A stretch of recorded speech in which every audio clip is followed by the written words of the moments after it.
Santa Cruz County Public Media friends and family, thank you again for watching us. We are closing today with Meet Your Local Candidates. We got reached out for another candidate around our county, and like we always share, our Santa Cruz County Public Media, we love Nogales. We are always happy to have our community leaders.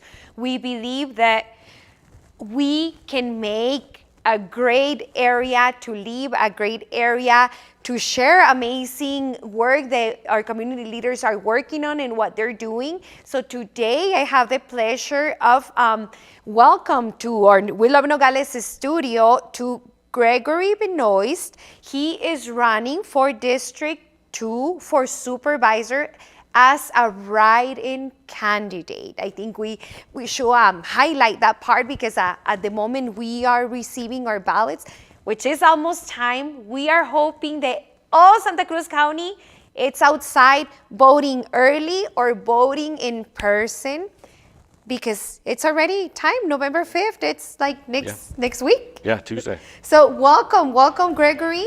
Thank you. Please share a little bit about yourself. Why are you running for District 2 for Board of Supervisor, and why it happened to be as a write-in candidate? Okay. Well, thank you for having me again. Of course. It's been a few months. My name is Gregory Benoist. I typically go by Greg. I decided to run for candidate because for District 2 Supervisor because I saw a lot of problems that paralleled my personal life as well, affecting the community. I didn't grow up with a lot of resources. My parents were working class and then my dad got sick. So a lot of our money was tied up in medical debt. Mm-hmm. And so we had to figure out creative ways to make it through the week and how to make things last. And honestly, there was a meeting with the Board of Supervisors where the attitude of the board toward the constituency that was there was inappropriate to me. It was more of a hostile take toward the people that were there complaining and showing criticism than accepting the criticism and realizing that mistakes were made and that responsibility needed to be taken. I think that we can do a better job of that, and we have opportunities now to rip the Band-Aid off because we're wounded as a community. We just lost $40 million. We just had an article come out confirming that we are not going to recover all of that money, and that is something that it was kind of an elephant in the room the entire time. The vehicles that were bought are never going to be recovered to the same value that they were purchased at. Right. We're never going to recover money that was used for vacations or for clothing or for dinners or anything like that because it's already spent and gone, and it's not like we can recover the dinners. We may be able to recover some of the money from the ranches and other properties, but again, that depends on value, and the people that have money to be able to afford to buy $3 million ranch properties are not necessarily the people that are going to sit there and negotiate at value. They're going to negotiate that price down. Cool. So we are not going to recover $40 million. But what we do recover, we need to make stretch for a long time. And we have to understand we have a lot of resources already that we can be utilizing in different ways and becoming more creative. I've already mentioned this to other people, but we have a JTED program that we use from Tucson down to here, and we bus people up, right? And there's talks of trying to start that same similar program down here to have an vocational program down here, and needing money to create facilities and stuff to start that program up. Right. But if we get creative and reuse some of the resources we already have and take some of the programs and opportunities we already have, like the high school having the farm and then the schools also having that food truck, we can take that and turn that into an opportunity to turn it into a vocational program that has different disciplines in it. We have automotive businesses available that are like shuttered. There's one just up the road in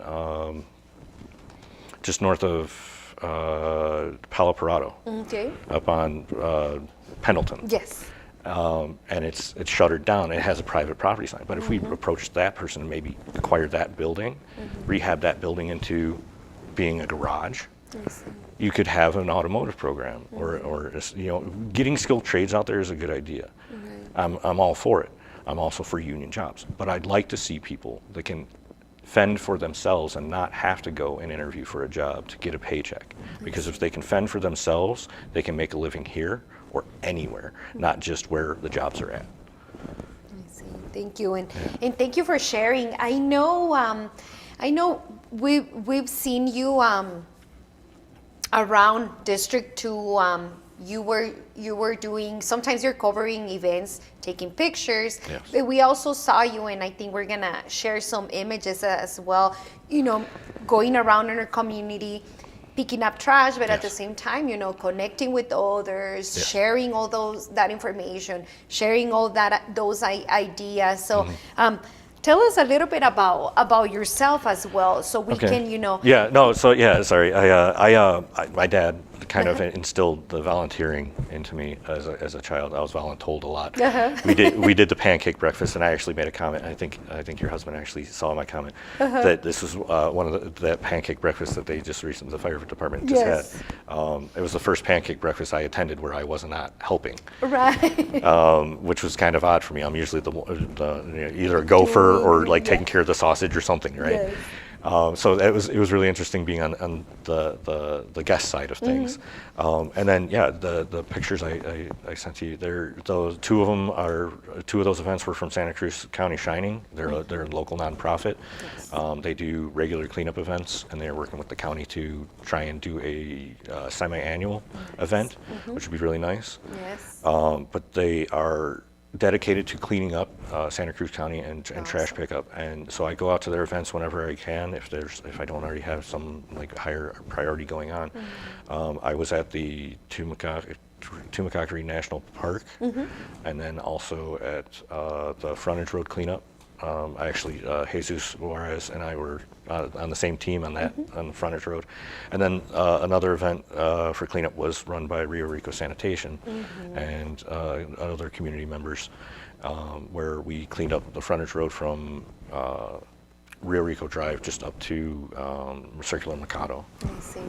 I see. Yeah, thank you. And then you go out, you support. I know you are a big supporter of small businesses, local businesses. You go around and take pictures at different pop-up events, and just the connection that we have, together as local entrepreneurs developing in the area of Rio Rico, where your district will be. It's you sharing, with the community and the ideas, a little bit of what you just share, the developing, the continue to grow all, together with the support. Tell us a little bit about. So covering the events and doing that, it helps me get out and being behind the camera, it helps me kind of meet new people, I guess. It's a way for me to not have to be the person in the room in order to be in the room, that camera I have is pretty. People have seen it. It's got a grip on it. It has a fuzzy microphone on it to protect it from wind noise, so I can do video without in the wind. But no, it's a setup I got. I started doing photography for cars because I'm a car enthusiast. I have a sports car, and then that turned into I was going out to other events and stuff, and I was doing nature photography. And the Nichols Car Show last year is when I actually started really coming out to events with the community and taking pictures. And people saw the camera and they're like, "Oh, are you with the news?" And it's like, "No, I'm not actually with the news. It's just my camera and take pictures." But it kind of went from doing cars to doing full events and getting more pictures. I'm getting more comfortable with that. And I came down and took pictures at the marathon, the Nogales Marathon. They didn't turn out the greatest because I'm not a sports photographer, but I'm learning that. I got some interesting stuff. That's awesome. Thank you for sharing all your pictures. And I try to do that, and sharing them, it lets people know that there are events that people show up to, and there's a lot of things to do, and you can bring your family out to these events. The trunk or treats are coming up. There's two coming up in the next couple days. Right. There's one at the Mariposa Plaza, and then there's actually two up in Rio Rico, one Yes. at Firehouse 1, I believe, and then the Yes. other one is at the community center. Correct. So, I mean, there's plenty of places for you to go and get candy with the kids, be safe and not have to go climbing through the mountains, Exactly. house to house, and have to walk 5 acres. Yes. So I love the trunk or treats. I think they're a much better way of doing things. It keeps kids from having to cross the street or walk out in the dark. I think so, And too. and it's a much safer environment for everybody. Exactly. So yeah, please attend those. I'm gonna have my camera. I'll be at the community center one with my car, and I'll have my camera out, and I'll be taking pictures and stuff there. Thank you. And as running for District 2 for Board of Supervisors, Yes. as a writing, Gregory Benoist, Yes. what will be, your hopes and dreams for, a great district and obviously, yeah, of course, for a great Board of Supervisors within this district of Santa Cruz County. But I know your section, your district is District 2. So Yeah. what will be, your hopes and dreams to start developing what you're sharing, like our community to get to strength out within, our families, our children, our work, or Yep. Yeah. So I want to. Well, first off, the whole point of me running is to try and make it so that we can rip that Band-Aid off and get things started in the right direction for to hand it off to the next generation of Right. people. It would only a maximum of 2 terms. I would expect that it would take more than 2 terms, considering the amount of work that needs to be done at this point. But the community here has suffered quite a bit from the loss of the resort and the golf course. Those were really bringing people in to spend money at the local businesses. We need to bring people in those things. We have a lot of people coming down to Peña Blanca and going to Patagonia, and they're coming down I-19 to do so. And we have the majority of the population is in this corridor of I-19 in Rio Rico and Nogales. That's 2/3 of the population. That's why Districts 1 and 2 are right here. And District 3 is basically the rest of the county.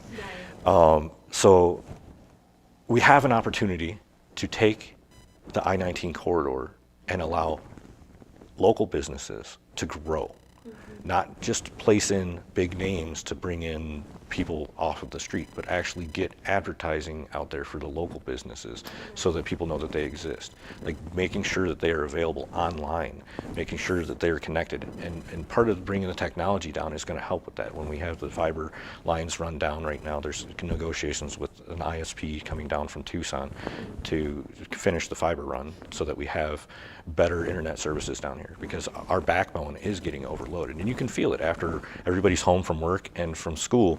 You can tell the internet kind of slows down. And it's countywide because our backbone is outdated and needs to be upgraded. They've run the conduit for it. They just need to run the fiber and connect everything up. And I think there's opportunities for that as well. There's that vacant building that used to be a federal building. It used to be DEA, I believe. That's right there, right by Cotamundi. by Or Calabasas? Calabasas, yes. Sorry. Yeah, so it's right there. Yes. And that would make a great opportunity to terminate the ISP setup in there, and you can actually set up multiple ISPs out of that building, and then you could actually generate revenue for the county by leasing out to the ISPs the space where they can actually have their equipment in there to run their services. Right. And they could have 24-hour access to it. It'll be a secure building. It's already secure. Yes. So infrastructure wouldn't have to be totally changed in order to make that a secure Right. facility. But going back to the other things, we can take the school systems and we need to make sure that we're gearing children toward not just being button pushers or paycheck collectors, but Right. actually able to take care of themselves. Like, I want children that can select their own produce Yes. and cook their own food, not just buy a box of food and dump it out. Right. It's better in our long run. It's better for our health overall as a community to Right. be able to do those things. That being said, we have plenty of like food trucks and other things that we need to be doing a better job of supporting. Lately, there's been some issues where people have complaining about the county coming down too hard on certain businesses, and certain community events are starting to hurt because the county is not taking the time to understand and foster these opportunities that people are given. So people are being turned off from taking those opportunities and being out there. I want to reverse that and make sure that they know that they're welcome, and we want them. And we want them to grow their brand out of Santa Cruz County. We want them to build their brand and grow it here. We don't want, and like I said, bringing in a big box name is not going to be great for the community. Right. It may create a few jobs, it may create some convenience, but it won't create a long-term sustainable equity for the community. It's only going to build convenience, not the equity. If you take one of the businesses down here in Nogales that are on Morley or whatnot, give them a second location further up, or even something out in Sonoyta, they can have an opportunity to build and grow their business that way, instead of having to have another big box come in. Yes. And it provides us more opportunities that way. Thank you. Yeah, and thank you for sharing all those great ideas within our community, through our platform of We Love Nogales, Santa Cruz County Public Media, because that's our goal, to share informative and educational news to the world, broadcasting our whole community to the world. And if if any of those ideas get to put together, we can all see our community leaders here sharing ideas and working and talking about education, about families, about schools, and all what it's connecting us together. We definitely know that it will build us better. We will have a healthy community and a healthy city, and a strong community within the whole district, the whole Santa Cruz County. So thank you for sharing. Thank you for sharing your background from where you started, your thoughts about running for board of supervisors, for sharing all those hopes and dreams, for integrating the community, the schools, and we wish you luck. If there's anything that I don't want to leave anything behind, but if you can please address our community, I would love for you to close our I'm so sorry, our interview. Yeah, absolutely. But just if you can share also the importance of voting. Yes, yeah, no, voting what makes a will huge be difference. important to vote for Gregory Benoist as a county supervisor for District Number 2, and how, if you can teach us how we're gonna, write in a write-in candidate. I'll do the write-in candidate part first. In my case, there's only 2 write-in candidates in this election. It's myself and Carla Romero. Okay. She would be under treasurer, and then I am under District 2, and you will only see District 2 if you are in District 2. I see. So if you're in District 3 or District 1, you will not see it. You cannot vote for me. You can vote for one of the other candidates that are running in those districts. But as far as mine, District 2, you'll see the 3 other candidates that I'm running against, and they are named. And then you'll see a blank line underneath them with a ellipse at the beginning of it, just like they have. You have to fill in the ellipse at the beginning of that line, and then you have to write my name down. So you write in Gregory Benoist, and then that vote will be counted toward me. If you vote for anybody else other than those 3 or myself, for that, it won't count, because you have to actually be filed with the county in order to run, even if you're a write-in candidate. You have to still fill out the same candidate financial statements and everything. And I didn't reach a threshold of $1,400, so I didn't have to do a committee or anything else like that. So my campaign is just me. I spent about $900. I'm not trying to go crazy with it. There's only 60,000 people in this community. I don't feel like you need to spend $1 million to reach out to everybody, especially if you're a good person and show the community that you care. As far as, I'm sorry, there were other parts of the question. And what will be important to vote for? Important. The main reason to vote is to make sure that your voice is heard. Honestly, I'm one of the people that thinks if you don't vote, you don't get a say. So really want to encourage everybody to vote. I have voted since I was 18. In every election Awesome. I've been eligible to vote in because Yes. it is important. Yes. I went to a school system that really hammered away voting is important. Yes.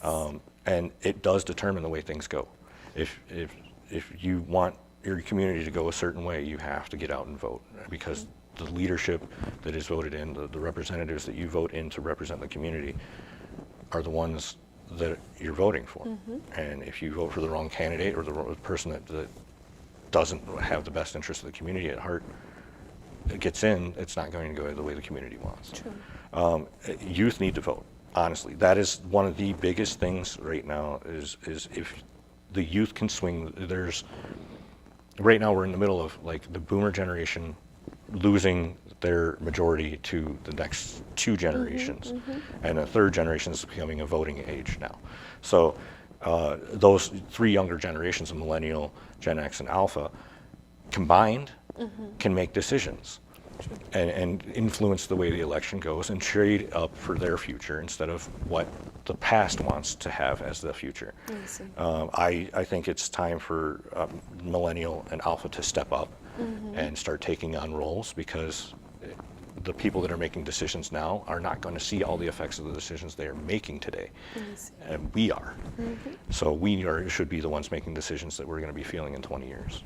I see. And thank you for sharing that. Thank you also for the explanation. I think, it's also one of our goals to expand the knowledge and all, like, our youth generation about, how to vote, when to vote, where to vote, because, sometimes We've made voting just- really easy in this state too. Yes, You can do yes. mail-in voting. Like you can go. There's many state. Exactly. There's many state agencies that are actually sending out like. Yes. Here's voter registration information. It's even through Access. Uh-huh. Access has sent out information. So. Yes. Access, the Everywhere. ADOT. Yeah. So like, find out where to register to vote. Yes. Register to vote. I believe it's too late this year. Yeah. But you can still do same-day ballot voting, which is if you got your mail-in ballot, you can turn it in the same day at a polling station. Yes. You can also drop it off at any of the drop boxes that are Exactly. available through the county. Exactly. I did mine this past weekend. I had it filled out and ready to go. It's just I was so busy. I did it when I was going to the grocery store. So like it was just while I was doing the errands. Yeah, But yeah. yeah, get out and vote. It's Exactly. very important. Exactly. So let's collect our ballots. It's time. Collect our ballots, and let's take it to the places where we where we can go and vote. Go in person with your ballot and take it over there. It's already happening. It's on next Tuesday already. So we only have a couple of days. Just fill it out, take it with you, or just go in person and vote. But don't forget to make your voice count, and look at all of our Meet Your Local candidates. Get to know all of them, and this is why we're here. This is our platform for everyone. And Gregory Benoist, thank you for being here today with us. And also, like we share with all of our local leaders, this platform, it's always open for our local leaders. Come anytime, give us updates, anything that you have or you're been planning within the community, any update, please feel free to come. We want to make sure that we share who our Santa Cruz County is, who is We Love Nogales, Santa Cruz County Public Media, and all the work behind that goes through future leaders or leaders already working on The community. selected places. So thank you so much for joining us. Please don't forget to go and vote, and thank you again to all of our allies. Thank you so much, because without all of you, this Santa Cruz County Public Media broadcasting our community to the world wouldn't be able to happen. So thank you so much for that. And thank you, Thank you. Gregory Benoist, running for Santa Cruz County District 2 as a write-in candidate. Así que Thank you. muchísimas gracias. Thank you for joining us, and we will see you very soon. Thank you. Hasta luego. Thank you so much.